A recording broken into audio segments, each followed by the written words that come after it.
তার মধ্যে প্রথম প্রত্যাশা হচ্ছে শেখ হাসিনার দোষ কি ছিল। লতিফ চট্টগ্রামে। সাহেব চট্টগ্রামের এমপি, উনি হুম এসে হুম। এয়ারপোর্ট রোডে প্রধানমন্ত্রীর যে দপ্তর ছিল ওইটার সামনে সাইনবোর্ড লাগিয়ে দিল, উন্নয়নের আগে গণতন্ত্র দরকার নাই, এই টাইপের কিছু। এবং তারপরে একটা বঙ্গবন্ধুর ছবি ঝুলাই দিল, যেটা জুতা উনি বদলাই দিল, কারণ জুতাটা ওনার পছন্দ হয়নি। মানে এরকম হাস্যকর কাণ্ড কারখানায় লতিফরা করেছে, এবং লতিফরা এমপি হয়েছে। তুষার ভাই, আপনাকে আমাদের অনুষ্ঠানে স্বাগত জানাচ্ছি। আমি একটা জিনিসটা খুব খেয়াল করছিলাম, ঘটনাটা কালকে আমি মিডিয়াতে দেখলাম প্রথম। আজকে ওটা নিয়ে একটু কথা বলেছি আমি এক জায়গায় মানে আমার নিজের চ্যানেলে বলেছি, কিন্তু আপনার একটা মতামত আমার এখন পাওয়া দরকার। এই যে দেখেন যে আওয়ামী লীগের কেন্দ্রীয় অফিস, সেই অফিসটার সামনে একটা ব্যানারটা নিয়ে, ব্যানারটার নাম কি, আন্তর্জাতিক ফ্যাসিজম ও গণহত্যা গবেষণা ইনস্টিটিউট। ইনস্টিটিউট কিন্তু, এখন এই ইনস্টিটিউটটা কোথায় এক্সিস্ট করে? আমি না অনেক খুঁজলাম আজকে, মানে সারাদিনে খোঁজাখুঁজি করছি, জানি না, কোথাও পেলাম না। এবং এই ইনস্টিটিউটের প্রধানকে অথবা দ্বিতীয় ব্যক্তিকে, আমি প্রথম আলোর একটা নিউজ দেখছিলাম, ওরা নিজেরা জিজ্ঞাসা করেছে এই শীর্ষ ব্যক্তিকে, যারা ওখানে ছিল তারাও জানে না। কিন্তু এই একটা ব্যানারটা নিয়ে তারা কিন্তু এই 10 তলা ভবন মানে দখলের পায়তারা শুরু করে দিয়েছে, দখল প্রায় শুরুই করে দিয়েছে, কেউ আটকাচ্ছে না। এভাবে কি দখল করা যায় একটা ব্যানারটা নিয়ে? না, কোন সভ্য দেশে এই ধরনের দখল প্রক্রিয়া করা যায়? এমনকি কেউ যদি ক্রিমিনালও হয়, কোন সংগঠন যদি ক্রিমিনাল সংগঠন হয়, এই ধরনের সম্পত্তির অধিকার নিতে গেলে এটাকে কোর্টের মাধ্যমে আসতে হবে, আইনি হুম, লড়াই করতে হবে, বাজেয়াপ্ত করার নির্দেশ পেতে হবে, এবং তার পেছনে যথেষ্ট পরিমাণে যুক্তি তর্ক থাকতে হবে। এবং যদি আদালত এটাকে বাজেয়াপ্ত করার নির্দেশও দেয়, এটা আপিলে যাওয়া যাবে, মানে এটা একটা দীর্ঘ আইনি প্রক্রিয়া আছে। আর যে সংগঠন সম্পূর্ণ ভুঁইফোড়, যাদেরকে আমরা কেউ চিনি না, একটা ইনস্টিটিউট, তার মানে এটা শুধুমাত্র একটা প্রতিষ্ঠানই না, এখানে কিছুটা গবেষণা, কিছুটা শিক্ষাদান, কিছুটা পাঠদান এগুলি হয়ে থাকে। এটা নিজেরই তো একটা ঠিকানা থাকার কথা। মানে সে তো আর এই বাড়িটা দখল করেই প্রথমে এটা বানাচ্ছে না, নিশ্চয়ই ইনস্টিটিউটটার একটা ঠিকানা আছে, এটা নিশ্চয়ই রেজিস্ট্রেশন আছে, এটা নিশ্চয়ই কোথা না কোথা থেকে অনুমতি আছে। তো সেইগুলা কিছু না থাকলে আসলেই এইরকম একটি প্রক্রিয়াকে আমরা ধরে নেব যে এটা দখল প্রক্রিয়া, এটা দখল করা হচ্ছে। এখন কোন সভ্য দেশে তো এটা করা যায় না, কোন সভ্য সমাজেও এটা করা যায় না। আপনি যদি একটা গ্রামের মধ্যে ঢুকে আপনি কোন একটা জমিতে কিছু একটা করতে শুরু করেন, প্রতিবেশীরা প্রশ্ন করবে যে আপনি এই জমিতে কিভাবে আসলেন, আপনি কি এটা কিনেছেন, নাকি উত্তরাধিকার সূত্রে পেয়েছেন, নাকি কেউ দান করেছে, নাকি এটা খাস জমি সরকার অনুমোদন দিয়েছে। রাইট একটা গ্রামে রাইট। ঢুকেও আপনি পারবেন না, একটা জলাভূমিও আপনি নিতে পারবেন না এইভাবে বাংলাদেশের আইনে। সেইখানে বঙ্গবন্ধু এভিনিউর উপরে এত বছর ধরে একটা জায়গা, যেটা একটা রাজনৈতিক দল ব্যবহার করছে, এবং রাজনৈতিক দলটা বৃহৎ একটি রাজনৈতিক দল, যদিও তার কার্যক্রম এখন স্থগিত, বা ভবিষ্যতে তারা কার্যক্রম করতে পারবে কিনা সেটার কোনো নিশ্চয়তা নাই, কিন্তু সম্পত্তিটা তো তাদের। তো কেউ ধরেন যদি মরে গেলে তার সম্পত্তি দখল করা না যায়, কেউ যদি নির্বাসনে চলে যায় তাহলে যদি সম্পত্তি দখল করা না যায়, বহু বছর আগে যারা এখানে সম্পত্তি ফেলে ভারতে বা পাকিস্তানে চলে গিয়েছেন তাদের সম্পত্তি নিয়েও যদি নানান রকম আপত্তি থাকে বা অধিকারের লড়াই থাকে, তাহলে আহ এইটা তো আমি মনে করি যে অত্যন্ত গর্হিত কাজ হচ্ছে, এবং এটা প্রমাণ করে দিচ্ছে যে বর্তমানে যে প্রশাসন আছে এই প্রশাসন আইনের প্রতি শ্রদ্ধাশীল না। এই প্রশাসন আসলে আহ, ত্রিচারী। এটা দ্বিচারিতাও বলবো না, এটা ট্রাইকোটোমাস। মানে একদিকে তারা ন্যায় নীতি আন্তর্জাতিক আইনের কথা বলেন, আরেক দিকে তারা এনসিপি এবং কিছু দলকে একেবারে প্রকাশ্য পক্ষপাত করেন, আরেক দিকে তারা দেশের যে আইনের শাসন এবং দেশের যে সংবিধান এবং অন্যান্য বিষয়াবলী আছে সেগুলিকে বৃদ্ধাঙ্গুলি প্রদর্শন করে এরকম লুটপাট, ভাঙচুর, সম্পত্তি দখল, ভুয়া অর্গানাইজেশনের পেছনে দাঁড়িয়ে যাওয়া, এগুলা তারা করছেন। এটা এক ধরনের ত্রিচারিতা। যেমন ধরেন এনসিপির নিবন্ধন নাই, তারা এটার পিছনে দাঁড়িয়েছেন, এই ইনস্টিটিউটের কোনো ঠিকানা নাই, এটাকে কেউ বাধা দিচ্ছেন না। এগুলো আসলে আচ্ছা, এই অত্যন্ত যে এই যে এই দুঃখজনক। যে বাধা না দেওয়াটা, এটা দেখে না আমার একটা কথা মনে পড়লো। আপনি নিশ্চয়ই খেয়াল করেছেন যে একটা মানে হিন্দি একটা মুভি ছিল না, পিকে? হ্যাঁ, নিশ্চয়ই পিকে, দেখেছেন, পিকে আমির আমির খানের। খান। আমির খান, হ্যাঁ। অত্যন্ত ওই, সুন্দর মুভি, এটা দার্শনিক একটা মুভি কিন্তু আচ্ছা, এটার ভিতরে ওই অনেক মুভিতে, মেসেজ আছে। আপনি খেয়াল করেছেন ও যখন নানা রকম ওর ওর ওই রিমোটটা ফেরত পাওয়ার জন্য নানা জায়গায় যায়, তো ওই লোকজন তাকে চট থাপড় মারে, সে করে কি এই গালে একটা দেবতার ছবি লাগায়, এই গালে একটা দেবতার ছবি লাগায়। একদিকে হয়তো শিবের লাগালো, একদিকে গণেশের লাগালো। তো যে মারতে আসে ওটা দেখে আর মারে না। তো আমার কাছে মনে হলো কি, এরা যে ইনস্টিটিউটের নামটা ব্যানারটা টানিয়েছে, এটা অনেকটা ওইরকম যে আমি এখানে ব্যানারটা নিয়েছি, অতএব এখানে আর কেউ কিছু আমাকে জিজ্ঞাসা করবে না। এই ব্যানারটাই কিন্তু এখন দেবতার ভূমিকা অবতীর্ণ, দেবতার ছবির ভূমিকা অবতীর্ণ হচ্ছে। এই যে মানসিকতাটা, এই মানসিকতাটা সমাজটাকে কোন দিকে নিয়ে যাবে? এই মানসিকতাটা সমাজকে আইন ভঙ্গ করার দিকে নিয়ে যাবে। যার জোর আছে কিংবা যার মব আছে কিংবা যার পৃষ্ঠপোষকতা আছে কারো, সে এরকম ফেলে থাকা, পড়ে থাকা, পরিত্যক্ত অথবা আহ কোনো কারণে দখল হারানো লোকদের জমি জমা, বাড়ি গাড়ি, এটা সেটা নানান কিছু নিয়ে ফেলতে শুরু করবে। এইটাকে বলে মাছের আইন, এটাকে বলে মাৎসন্য আইন, এইটাকে বলে আহ কেয়স, এটাকে বলে অ্যানার্কি, অরাজকতা। এবং সেই দিকে সমাজকে ঠেলে দেওয়ার জন্য একদল লোক বেশ আহ আগ্রহের সাথে কাজ করছেন বলে আমার মনে হচ্ছে। আপনি দেখেন, এই বাড়িটা যিনি পরিষ্কার করছেন তার কোনো পরিচয় না, একটা ছবি এসেছে। আবার এই বাড়িতে নাকি যারা পরিষ্কার করছেন তারা এই বাড়ির মধ্যেই দখল করে থাকতেন, ওইখানেই এই বাড়িটাকে ময়লা করেছিলেন এবং ওইটার হুম। দখল নিয়েছিলেন, তারাই নাকি আবার এখন ঝাড়ু টাড়ু দিচ্ছেন, তাদেরকে দিন মজুরির ভিত্তিতে নিয়োগ করা হয়েছে। মানে বিষয়গুলি খুবই হাস্যকর এবং খুবই আশঙ্কাজনক। আহ ব্যাপারটা কিরকম হয়েছে আমি আপনাকে বলি। ধরেন আপনি, এক সময় ছিল বাংলাদেশ থেকে মানুষ 3 মাস 4 মাসের জন্য তীর্থযাত্রায় যেত, হজ করতে চলে যেত, জি। গয়া কাশি চলে যেত, 2-3 মাস পরে ফেরত আসতো। এখন বাংলাদেশের মানুষ তীর্থযাত্রা যাইতে পারবে না, চলে গেলে এসে দেখবে যে কেউ তার বাড়ি ঝাড়ু দিচ্ছে, কেউ সেটা দখল করে নিয়েছে আন্তর্জাতিক বসবাস ইনস্টিটিউট নাম দিয়ে, কেউ মনে করেন বাসস্থান বানিয়ে ঢুকে পড়েছে, কেউ আন্তর্জাতিক পরিচ্ছন্নতা ইনস্টিটিউট নাম দিয়ে ঝাড়ু দিচ্ছে। মানে এগুলা যে কত বড় অন্যায় এবং এগুলা যে কি ধরনের উদাহরণ তৈরি করা হচ্ছে, এইটা আমি মনে করি যে আমাদের এই সরকার ক্ষমতায় না আসলে আমরা বুঝতাম না।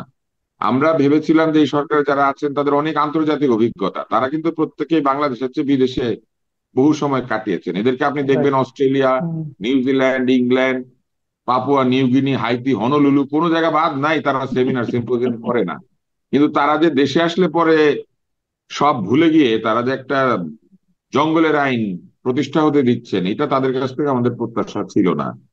যে ভদ্রলোক আমাদের প্রধান উপদেষ্টা, উনি নরওয়ে, সুইডেন, সুইজারল্যান্ড এদের সাথে ঘনিষ্ঠ, উনি নোবেল পুরস্কার পেয়েছেন, উনি পৃথিবীর দেশে দেশে ঘাটে মাঠে ঘাটে মোটিভেশনাল বক্তৃতা দেন, উনি বক্তৃতা দিলে $1,00,000 পারিশ্রমিক পান। এগুলি আমাদের কাছে একসময় গর্বের ব্যাপার ছিল। তো উনি যেসব কথা বিদেশে বলেন, যেসব দেশে যান, ওইসব দেশে কি এরকম পারা যায় কিনা, এটা তো একটা প্রশ্ন। উনি যে নরওয়েতে যান, উনি যে গ্রামীণ ফোনে শেয়ার আছে ওনার, এবং নরওয়ের যে টেলিনর আছে, সেইখানে মনে করেন একটা বাড়িকে এইভাবে গিয়ে আমি দখল করে নিতে পারবো নরওয়েতে, যে আন্তর্জাতিক নোবেল গবেষণা ইনস্টিটিউট নাম দিয়ে ধরেন নিয়ে নিলাম, কিংবা আচ্ছা, আন্তর্জাতিক আ- ইন্টেরিম, আরেকটা কথা আমি বলি আন্তর্জাতিক আপনাকে। ইন্টেরিম ইন্টেরিম রিসার্চ ইনস্টিটিউট নাম দিয়ে মনে করেন আমি নরওয়ের মাঝখানে, নরওয়ের প্রধান শহরের প্রধান রাস্তার পাশে একটা নিয়ে নিলাম আন্তর্জাতিক ইন্টেরিম ইনস্টিটিউট নাম দিয়ে, পারবো? আচ্ছা, একটা কথা বলেন আপনাকে, এই এই কিছু বললেই না খালি কিন্তু বলা হয়ে থাকে যে সংস্কার করবে, এই জন্যই আমরা সবকিছু করতেছি, আমাদের কেবল মানে নতুন একটা নির্বাচনটাই মূল লক্ষ্য ছিল না, মূল লক্ষ্য ছিল সংস্কারের।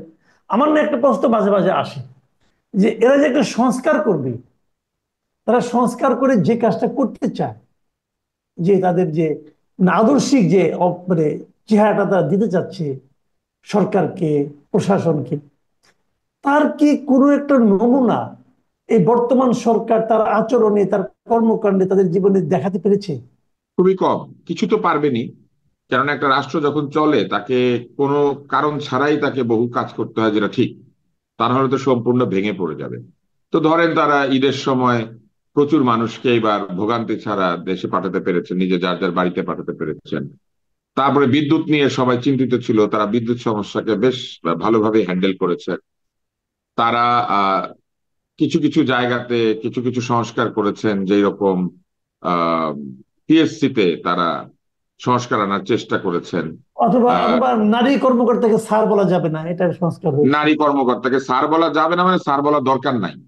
আমি কিন্তু ইচ্ছা আচ্ছা। করলে আপনাকে স্যার ডাকতে পারি, স্যার বলা বাধ্যতামূলক না, কিন্তু আমি একজন নারী কর্মকর্তাকে স্যার ডাকলে অসুবিধা কি? মানে আমার ইচ্ছা, উনি যদি অ্যাকসেপ্ট করেন। কিন্তু আচ্ছা, আইন করে যে বাংলাদেশ সাত ব্যাংকের টাকায় বিধান করা হয়েছিল এটা তারা বাদ দিয়ে দিয়েছে, যে নারী আচ্ছা কর্মকর্তাকে বাংলাদেশ স্যার ডাকতেই হবে। বাংলাদেশ ব্যাংকের পোশাকের সংস্কারটা তো করা হলো না। বাংলাদেশ ব্যাংকের পোশাকের সংস্কারটা খুব বাজে জিনিস হয়েছিল, এটা নিয়ে হয়তো আমরা একটু পরে আড্ডা দিতে পারবো। তবে তারা কিছু কিছু সফলতা দেখিয়েছেন, কিন্তু সেগুলো ওনারা না থাকলেও সফলতা হতো। মানে ওনারা না থাকলে যে কেউ এটা করতে পারতো। ওনাদের কাছ থেকে যে প্রত্যাশাটা ছিল, তার মধ্যে প্রথম প্রত্যাশা হচ্ছে শেখ হাসিনার দোষ কি ছিল। প্রথম হচ্ছে উনি নির্বাচন ঠিক মতো করে না, উনি নিজের লোকজনকে রাইট। দিয়ে নির্বাচন করায়, ভোট গণে না। হুম হুম এবং না ভোট না গুনে উনি ওনার পছন্দের লোকদেরকে এমপি বানায়, জনগণের পছন্দের তোয়াক্কা করে না। ওনার যাকে ভালো লাগে সে এমপি হয়, ওনার যাকে ভালো লাগে সে মন্ত্রী হয়। এটাই তো স্বৈরাচারী মনোভাব, সেটা তো অবশ্যই ওনার মধ্যে ছিল। এটা নিয়ে কেউ তর্ক করবে না। তাহলে প্রথম দোষ হচ্ছে উনি অগণতান্ত্রিক। নির্বাচন দিলে উনি বহু আগে চলে যাইতে হইতে হয়, মানুষ তাকে বিদায় করে দিত ভোট না দিয়ে। তো হুম এটা হুম। হচ্ছে তার প্রথম দোষ। দ্বিতীয় হচ্ছে অর্থনৈতিক দুর্নীতি এবং অর্থনৈতিক বিশৃঙ্খলাকে উনি প্রশ্রয় দিয়েছেন। যারা এই ব্যাংক লুট করে, যারা এনবিএফআই লুট করে, যারা টাকা পয়সা নিয়ে লোনের টাকা নিয়ে ফেরত দেয় না, এরকম বড় লোকেরা, অলিগার্ক, ক্রোনি ক্যাপিটালিস্টরা তার চারপাশে ঘিরে থাকে। তার আর্থিক উপদেষ্টা বা তার একজন উপদেষ্টা উনি শেয়ার মার্কেট কেলেঙ্কারির জন্য দরবেশ উপাধি পেয়েছিলেন, এবং তিনি শেয়ার মার্কেটে গেলেই লোকে ভাবতো যে আজকে শেয়ার মার্কেট খালি হয়ে যাবে, এবং যাইতে হইতো না। উনি আসেন জানলেই লোকে ভাবতো যে শেয়ার মার্কেট খালি হবে। তাহলে এই ধরনের লোকজনকে উনি প্রশ্রয় দিয়েছিলেন, এবং উনি জানতেন যে দুর্নীতি হয়, এটা উনি অস্বীকার করতে পারবেন না, কারণ এই দুর্নীতির অভিযোগ প্রকাশ্যে সকল পত্র পত্রিকায় প্রমাণ সহ ছাপা হয়েছে। ইসলামের বাড়ির ছবি, পৃথিবীর ভিন্ন ভিন্ন দেশে এই রাজনৈতিক নেতাদের বাড়ি জমির ছবি, এগুলো প্রকাশিত হয়েছে, ফলে এটা উনি জি। অস্বীকার করতে পারবেন না। তৃতীয় ছিল দলীয়করণ। উনি মেধাকে, যোগ্যতাকে মূল্যায়ন না দিয়ে উনি লোকজনকে নিজের দল, নিজের পছন্দ, নিজের লোকজনের আত্মীয় স্বজন, এমনকি সরকারের মধ্যে নিজের আত্মীয় স্বজন সব উনি ঢুকিয়েছিলেন। তো এটা ওনার আরেকটা অভিযোগ ছিল। এখন এই তিনটা জি। অভিযোগের বিপরীতে এই সরকারকে আমরা বিবেচনা করি। এই সরকারও নির্বাচন দিতে চায় না। এই সরকারও নির্বাচন শুনলেই বলে যে আমরা নির্বাচন দিব না। তাইলে কি হলো?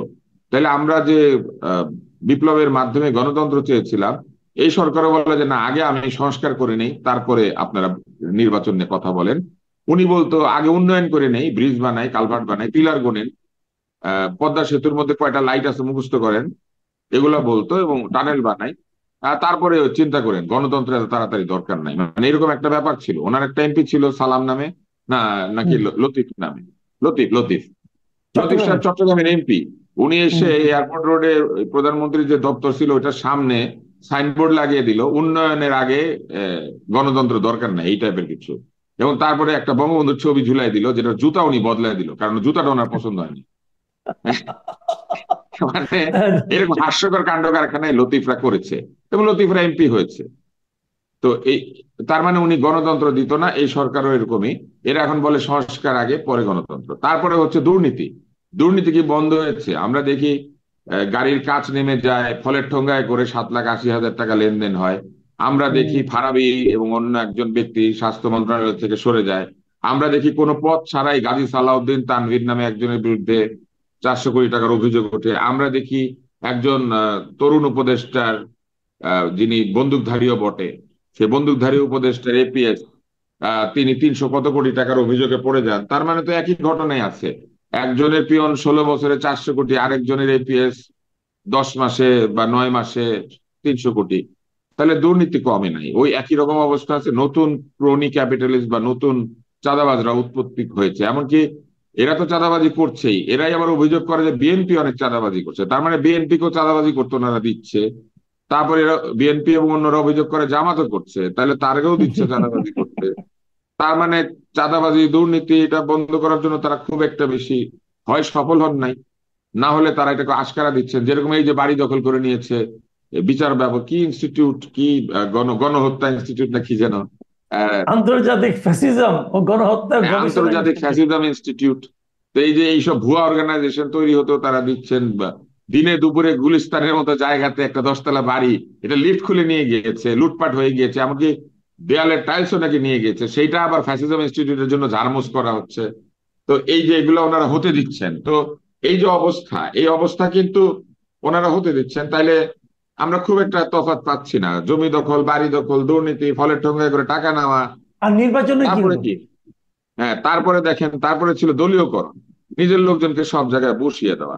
আপনি দেখেন উত্তরের মেয়র বসিয়ে আছে তদবিরে, যতগুলা পিএস এপিএস নিযুক্ত হয়েছে সব নিজের পছন্দে, স্বাস্থ্য উপদেষ্টা নিজের পছন্দের 3 ভৃত্য নিয়ে এসে 2টাকে দুর্নীতির দায় সরাতে বাধ্য হয়েছেন। এরা কিসের ভিত্তিতে, যোগ্যতার ভিত্তিতে এদেরকে নিয়োগ দিয়েছিলেন? মোটেও না, চিনে, বাড়ির কাছের লোক, আহ এরকম দিয়েছে। তার মানে স্বজনপ্রীতিও বন্ধ হয় নাই, তদবিরও বন্ধ হয় নাই। তার মধ্যে দেখেন, আগে আওয়ামী লীগ বিভিন্ন জায়গাতে পুলিশ নিয়ে, আর্মি নিয়ে বা প্রতিরক্ষা নিয়ে নানান জায়গা থেকে ঢুকে তারা মিছিল মিটিং করতো। পয়লা বৈশাখের শোভাযাত্রার সামনে পুলিশ দিয়ে ভরে দিয়েছিল, সেই চেহারাও বদলায় নাই।